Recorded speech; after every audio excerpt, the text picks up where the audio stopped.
স্বামীর ঘর থেকে স্বামীর অনুমতি ছাড়া ঘরের বাইরে যাবে না। ঘরের বাইরে কোনো নারী বিবাহের পর ঘরের বাইরে যাওয়া না যাওয়া এটা সম্পূর্ণ অধিকার স্বামীর।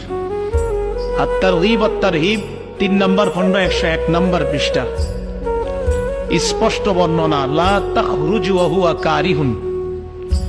স্ত্রী ঘর থেকে বের হবে না স্বামী অপছন্দ করে, এমন অবস্থায় স্ত্রী ঘর থেকে বের হবে না স্বামীর অনুমতি ছাড়া।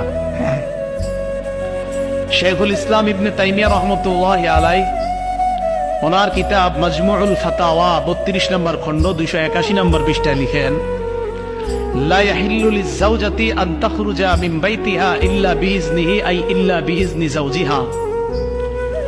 কোন স্ত্রীর জন্য বৈধ নয় তার স্বামীর অনুমতি ছাড়া ঘরের বাহিরে যাওয়া।